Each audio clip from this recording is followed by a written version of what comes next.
ለመጠቀም ሁለተኛ ደግሞ ብዙ ሰው ዘመድም ጓደኛም የሰፈር ልጆችም ውጪ እንዳለ ውጪ ነው የሚሰሩት። አንድ ኮንትራት ቤት የምሰራ እኔ የማውቀው ሰው የለም። አሁን እዚህ ቲክቶክ ላይ የተዋወቅኳቸው ጓደኞች ከሆኑ ነው እንጂ ምን ፈልገው ነው የሚሄዱት? ብር ነው። ብዙዎቹ ተበጥነትን እንዴት እንደምንወድ እኛ ኢትዮጵያኖች ደግሞ ህገወጥ የተባለ ነገር ወይኔ ጉዳችን ፈላ። ፈጣሪ ብቻ ይህንን መንፈስ ይንቀልልን። በጣም ነው የምንወደው። እኔ አሁን ያለ ወረቀት መኖርን ሳስበው ራስ ምታት ይሆንብኛል። አልችልም። ሀገሬ ገብቼ ወይ ሌላ ሀገር ሄዳለሁ ወይ ተመልሼ እመጣለሁ እንጂ ወላሂ ለዚህም ወረቀቴን ጥዬ መኖር አልፈልግም። እንደዚህ ትቼ ወጥቼ ትቼ የሆነ ነገር ምክንያቱም ለብዙ ነገር ያስፈልጋል፣ ለብዙ ነገር ይጠቅማል።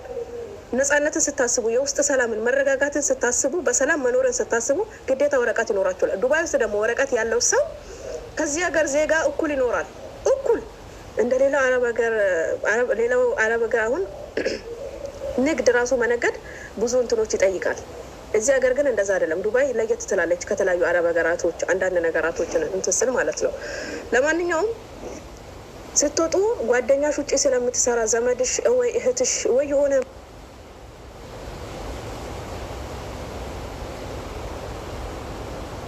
ማየት ታውቃላችሁ። ከሄደ መመለስ አይችልም። ሄዶ ሌላ ሀገር አይሄድም ወይ ካላችሁ እዚህ ሀገር ለምዷል። ጓደኞች አሉ፣ ማህበራዊ ኑሮ ተላምዷል። ብዙ ነገራቶችን አይቷል። ይሄ ነገር ተጋብቶበታል። ይሄን ነገር ማጣት አይፈልግም። ኢትዮጵያ ገብቶ ደግሞ እንደማይመቻችለት ያውቃል። ካልተመቻችለት እንደማይመለስ ያውቃል። ሁለት ማጣት ይሆንበታል። እዛ ጋር የምፈልገው የሚወደውን ሰው አቷል። ብዙ ተስፋ የቆረጡ ልጆች አሉ በዚህ ነገር ላይ እና ግን ይሄን ነገር አያስረዱም። አንድ ሰው መጥፋት ይፈልጋል። አሁን ለምሳሌ እኔ ረሃብ መጥፋት እንፈልጋለን ይሉኛል። እኔ መጥፋትን አላበረታታም። በአበረታታ ኖሮ እኔን እዚህ አታገኙኝም። በ1000 ኢማራት ውስጥ 6 አመት ሰርቼ በ1200 አልሰራም። እኔ መጥፋትን በአበረታታ ኖሮ የተሻለ ብር የተሻለ ደሞዝን የምፈልግ ሰው ለሰው የምመኝ ሰው ነኝ። የተሻለ ነገር ማንም አይጠላም፣ ልጠላም አይችልም። ግን የተሻለ ነገር የምንጠላው ከጭንቅ ጋር ነው፣ ከሀሳብ ጋር የተያያዘ ነገር ነው። አይጥና ድመት ጨዋታ እየተጫወትን ነው፣ ነፃነት ሳናገኝ ነው። አሁን እናንተ ሰው ልብስ ለብሶ ፎቶ ስነሳ ቪዲዮ ሲሰራ ተመችቶ ትመስላችኋላ? የውስጡን ጉድለት ለመሸፈን ነው ያን ነገር የሚያደርገው። እውነቱን ንገሩኝ ካላችሁ ብዙ ሰው ሲዝናናት ታያላችሁ። ያ መዝናናት ከውስጡ የመነጨ አይደለም። በጥርሱ ልስቅ ይችላል፣ ብራንድ ልብስ ልለብስ ይችላል። አንዳንድ ልጆች ልብስ ለመልበስ ብሎ ከመዳን ቤት የሚወጡ ልጆች አሉ። እኔ መቼ ነው እንደዚህ የምለብሰው የሚሉ ብዙሀን አሉ። እኔ መቼ ነው እንዲህ ምዝናናው የሚሉ ብዙሀን አሉ። ያ መዝናናት ግን የውስጥን ጎዶሎ የሚሸፍን ስለሚመስላቸው እንጂ ሁሉም ከውስጡ ተደስቶ የውስጡ ደስታ ከውጭ መንበራዝ ጋር የሚያንጸባርቅ አይነት ሆኖ አይደለም። ስለዚህ አንዳንዴ እንጠፋለን እንወጣለን የምትሉ ሰዎች ነገራቶችን አስተውሉ። እናንተ የምታገኙት ምናልባት 1000 ብር ሰላም አለው። በየትኛውም ጊዜ እናት አባት ጋር መሄድ ትችላላችሁ። ቤተሰብ መዘየር ትችላላችሁ። ልጅ ካላችሁ ልጆቻችሁ ማየት ትችላላችሁ። ስንት እናቶች አሉ 9-10 አመት ልጆቻቸውን ያላዩ አረብ ሀገር ላይ። ምክንያት ከተባለ ወረቀት የላቸውም። ልጆቻቸው አድገው እናቴ የእናት ፍቅር የእናት ጣም እንኳን ሳይገባት ልጄን አስተማርኩኝ ትላለች። የትምህርቴ ስለከፈለች ብቻ፣ ጥሩ ትምህርት ጥሩ ልብስ ስላለበሰቻት ብቻ። ይሄ እናትነት ሊያስብልሽ አይችልም። ከባድ ነው። እናትነት ብዙ ነገር አለው። ብዙ የማይናገሩት ነገር አለ። ብዙ ልጆች አሉ ወልደው የሚመጡ ልጆቻቸው እነሱ ኢትዮጵያ ሲገቡ ትልቅ ደርሰው አክስታቸውን ወይ አያታቸውን እናቴ ስሉ ታገኛላችሁ። በጣም የልብ ቁስል ነው የሚሆንባችሁ። ምክንያቱም አስተምራችኋል፣ ረድታችኋል። ለልጄ ብዙ ነገር ከፍያለሁ፣ ብዙ መስዋዕትነት አድርጌያለሁ ትላላችሁ። ግን ልክ ስትገቡ እናንተ አድርጌያለሁ የምትሉትን ነገር ልጆቻቸው ካልተቀበሉስ፣ ያ እናንተ ጋር ያለው መንፈስ እነሱ ጋር ካልተጋባስ ምን ታደርጋላችሁ? አይሰማችሁም? ይሰማችኋል። ምናልባት እናንተ ወረቀት ተቸግራችሁ ሊሆን ይችላል። ከአረብ ቤት የወጣችሁት ብዙ በደል ደርሶባችሁ ሊሆን ይችላል። ይሄ ሁሉ አንቺና ፈጣሪ እንጂ ማንም ልረዳሽ አይችልም። አረብ ሀገር ላይ የምታሳልፉትን ስቃይ የምታሳልፉትን ነገር ወላሂ ከአላህ ውጭ ማንም ልረዳችሁ አይችልም። ባልም፣ ፍቅረኛም፣ እናትም አባትም ማንም ሰው ልረዳችሁ አይችልም። ነግራችሁ እኔ 2 አመት በወረቀቴ 2 አመት ልበለው በወረቀቴ ብዙ ነገር ስሰቃይ ማንም የተረዳኝ ሰው የለም። ፓስፖርቴን እያወጣው እኮ ነው። ፓስፖርቴ ታሚም ተደርጎብኝ እኮ ነው። ፓስፖርቴ ተበላሽቶብኝ ነው። ስራ ትቼ ነው ተመላልሼ ኤምባሲና ፖሊስ ጣቢያ ተመላልሼ ፓስፖርቴን እያስመጣው ያለሁት ስል ማንም ረዳኝ ሰው አልነበረም። ወላሂ ላዚም የእከሌ ልጅ መሬት ገዝታለች እኮ የእከሌ ልጅ እኮ እንደዛ ስታረግ ነበረ፣ አንቺ ምንም አላረግሽም እኮ በዚህ 2 አመት ውስጥ ይሉኝ ነበረ።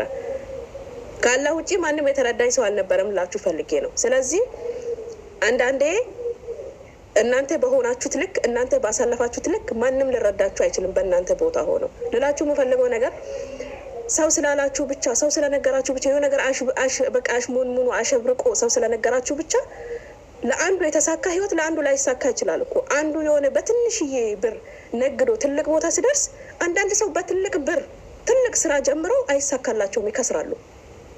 ይታደሉታል እንጂ አይታገሉትም ይሄን ህይወት። ሁሉም ለአላህ እንግዲህ ሁሉም ርዝቁ የተለያየ ነው።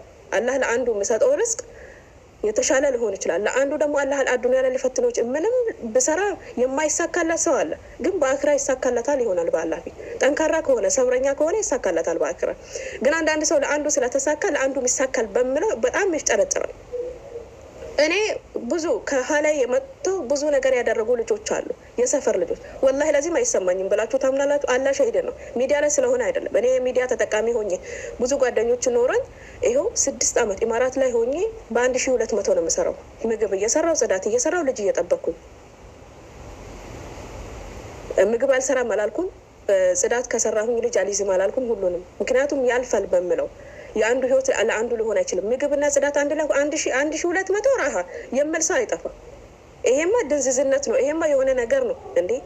እኔ ዛሬ ላይ ጓደኛዬ ከኮንትራት ቤት ወጥታ 2000 ተከፍሏት ወይ ምግብ ወይ ጽዳት ወይ ልጅ ብቻ እንትን ወላሂ ላዚም ነው ብላችሁ ወላሂ ማን አልሰጣችሁ ነገር እና ስለዚህ አንዳንዴ ለአንዱ ሰው መሳካት ለአንዱ አለመሳካትም ሊመጣ ይችላል ልላችሁ ፈልጋለሁ። ስትወጡ ወረቀታችሁን ይዛችሁ የምፈልገው ነገር እኔ አላህ ሸሂድም በኦሮመኛ ቢሆንም መልእክቴ ነው የማስተላልፈው። 2 ዓመት ሆነኝ ኮንትራት ቤት አትውጡ ማለት ከጀመርኩኝ።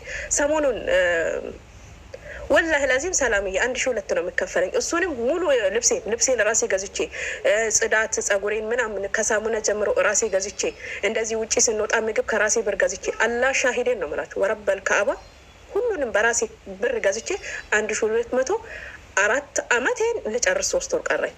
3 ወሩን ግን ወረቀቴን ይዤ ነው የምወጣው። ወረቀቴ እንዳይበላሽ ነው ይሄ ሁሉ። ወረቀቴን ጥዬ ላለመውጣት ወረቀቴ እንዳይበላሽ ነው ይሄ ሁሉ ጥረቴ።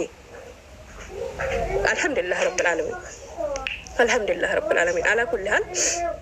ግን ዛሬ ላይ 1400 1500 የሚከፈላቸው ገና ከኢትዮጵያ መጥተው 1200 የሚከፈላቸው لين أوحدو شو تبين يبي بعدين يبي سكري بيي ترى يلا روحي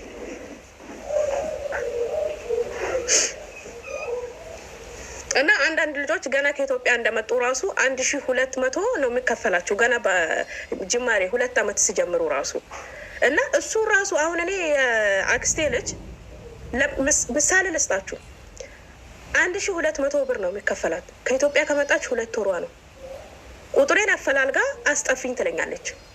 እኔ ምግብ እየሰራሁኝ 1200 ነው የሚከፈለኝ፣ አስጠፊኝ። ሙስተሂል አልኳት። ሙስተሂል እንዴ! የተሻለ ነገር ስትፈልጉ እኮ ያላችሁንም ማጣት አለ እኮ ጋይስ። ያላችሁን ልታጡ ትችላላችሁ።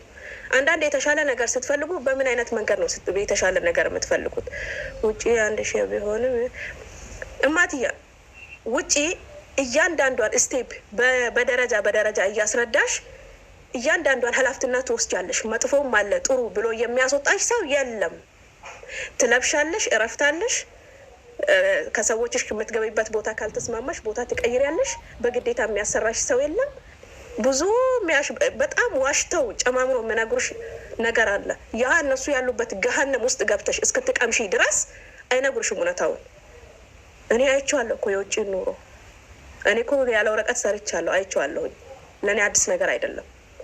ዛሬ ላይ እኔ ከ1200 ዛሬ ላይ 1200 ነው 4 ዓመት ሰርቼ ከ1800 ብር ወርጄ ነው በ1000 ብር ስራ የገባሁት ኮንትራት ቤት። ሰላም አለው። ኦኬ 1800 ለዛውም እረፍት አለኝ። እያንዳንዷን ነገር ትገዛልኛለች በወጣች ቁጥር። ከዛ ህይወት ነው ቁልቁል የወረድኩት ለራሴ ነፃነት ስል ነው። ምክንያቱም ጓደኛ አለ፣ የሆነ ተመሳሳይ ልብስ መገዛበት ይኖራል፣ ክራይ ትከፍላላችሁ፣ ብዙ ነገር አለ። ራሳችሁን ሳትገነቡ ከስሜታዊነት ሳትወጡ አላማችሁን ሳታውቁ ውጭ ጠፍታችሁ እንዳትሰሩ። ወላሂ ለዚህ ኮንትራት ቤት ሰርታችሁ ለምን እንደምትሰሩ ከምን አይነት ሰው ጋር እንደምትገጥሙ ለምን እንደምትኖሩ ያን ነገር አሁን እኔ በወጣ ምንም እንደማይመስለኝ ታውቃላችሁ። የሆነ ልብስ የሚበግረኝ አይነት ሰው አይደለሁም። ያገኙ ጓደኛ ብን አድርጎ ይዞኝ እኔን የሚያጠፉኝ አይነት ሰው አይደለሁም። ራሴን ገንብቻለሁ። ራሴን አውቃለሁ። ምን እንደምፈልግ፣ ከማን ጋር መቅጠም እንዳለብኝ፣ ከማን ጋር መኖር እንዳለብኝ። ሺሻ ከሚያንበቀብቅ ሰው ጋር ህይወቴን መኖር አልፈልግም። ሱሳ ሱስ ካለበት ህልም ከሌለው ስራ